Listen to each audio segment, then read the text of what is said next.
I'm afraid you must be making a mistake. Now, how's that? My card.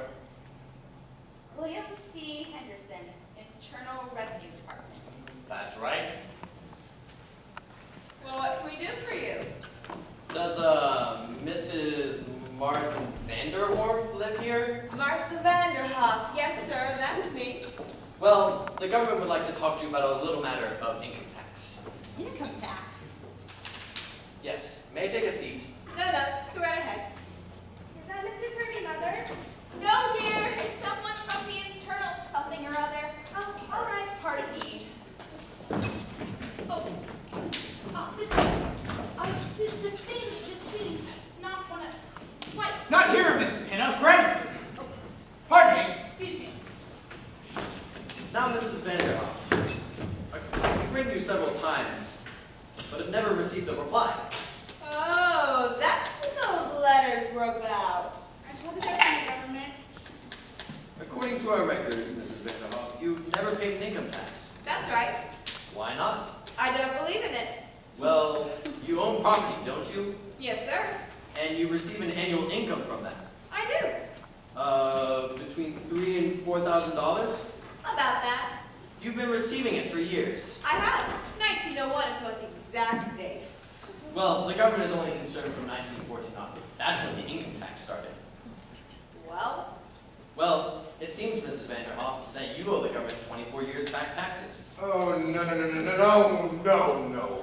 You cannot go back that far. That is outlawed. What's your name? What difference does it make? Have you ever filed an income tax return? No, sir. Ah, what was your income last year? $28.58. Isn't that right, Essie? If you please. Now, Mrs. Vanderhoff, you know there's quite a penalty for not filing your income tax. A penalty? Look, Mr. Henderson, let me ask you something. Well, Suppose I pay this money. Mind you, I'm not saying I'm going to, but just for the sake of argument, what's the government going to do with it? how do you mean?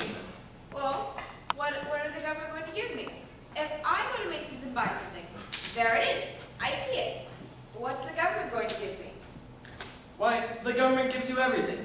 It protects you. What from? Well, invasion. Foreigners that might come in here and take everything you've got. I don't think they're going to do that. They would if you didn't pay your income tax. How else would we maintain an army or a navy? All those battleships. The last time we used battleships was in the Spanish-American War. And what did we get out of that? Cuba. And we gave that right back. I wouldn't mind paying if it was something sensible. Sensible? Well, what about Congress and the Supreme Court and the President? We've got to pay them, don't we? Not with my money, no sir. No, wait a minute. I'm not here to argue with you. All I know is you haven't paid your income tax and you've got to pay it. They have to show me. They haven't got to show you anything. I just told you. All those buildings down in Washington and interstate commerce and the Constitution. The Constitution was paid for long ago. And interstate commerce, what is interstate commerce anyhow? There's 48 states, you see? And if it weren't for interstate commerce, nothing could go from one state to another. See? Why not? They got fences. No, they haven't got fences. They've got laws. My God, I've never come across anything like this before. Well, I might pay about $75, but that's all it's worth. You'll pay every cent of it, just like everybody else. Listen to this, Essie. And let me tell you something else. You don't pay it, you're going to jail. Do you hear that? That's the law. And if you think you're better than the law, then you've got another thing coming. You'll be hearing from the United States government. That's all I can say. Hey, watch out for the snake! Goodness me!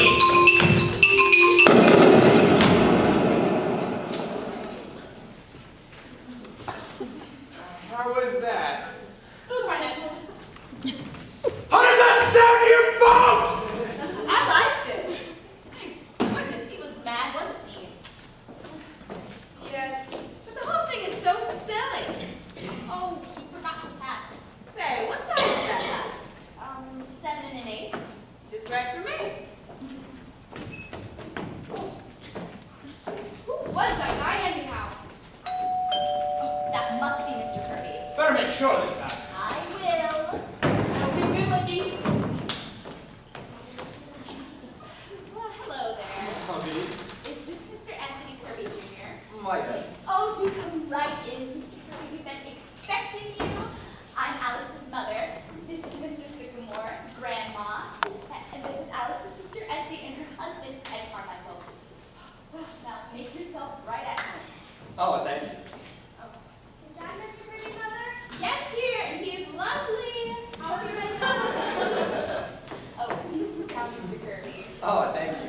hope I'm not keeping you all for dinner. Oh, no.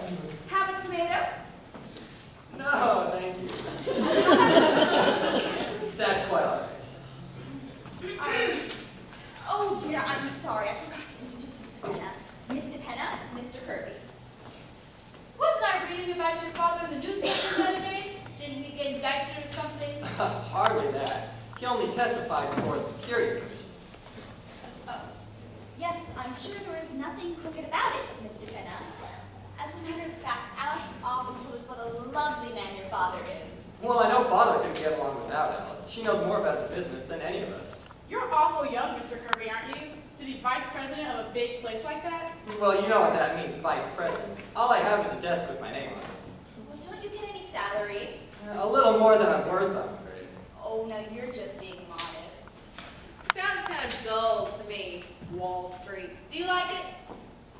Well, the hours are pretty short, and I haven't been there very long. Just out of college, huh?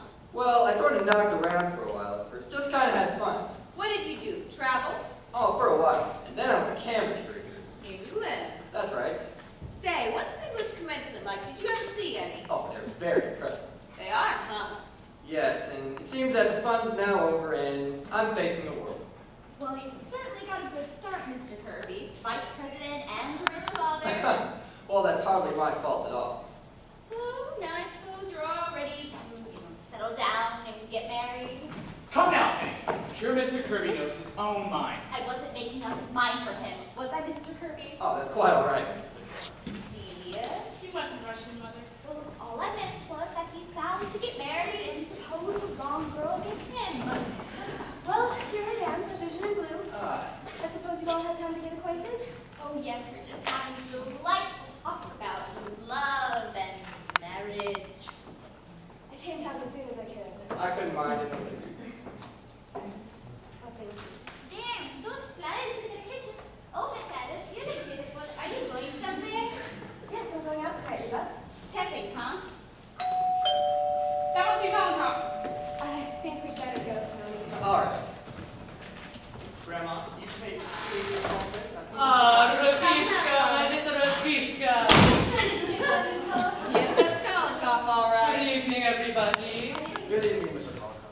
Oh, Grandpa, what do you think? The second 5-year plan is a failure. Good evening, Mr. Kolikoff. Ah, my Alice, you look so magnificent. Thank you, Mr. Kolikoff. Tony, this is Mr. Kolikoff, as his dancing teacher. Mr. Kolikoff, this is Mr. Kirby. Oh, how do you do? I practiced today, Mr. Valentine. My hello, Well, if you'll excuse us, Mr. Kolikoff, we're going to see the Monte Carlo ballet. the Monte Carlo ballet? It stinks. Well, goodbye, everybody. Goodbye. Goodbye. It's been so nice to meet you all. Goodbye. The Monte Carlo ballet. Oh, isn't Mr. Kirby lovely? Come on, everybody, dinner's ready.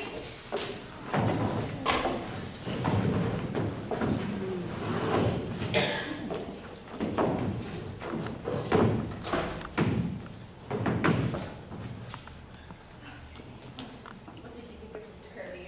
He was wonderful, especially his manners. Oh, he had such nice manners. Did you notice, Paul? Did you notice his manners? I certainly did. You were getting pretty personal with him. Oh, now, Paul. Anyhow, he's a very nice young man. And so good looking. He looks like a cousin of mine. Boxed, diagonal, then the ballet. You know, if they get married, I think out at the altar right where the snakes are. You wouldn't mind, would you, Grandma? Not if the snakes don't. Oh no, they'll want a big church wedding. Yeah. His family and everything. Yeah, I think we'd like to start wedding. It's very nice. Quiet, everybody, quiet.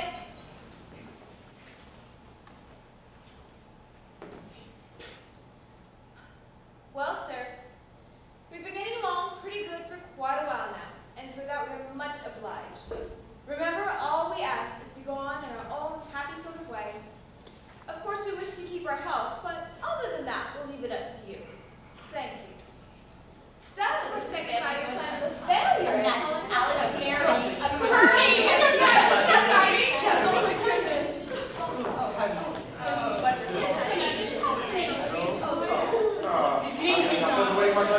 Say, what's for dinner?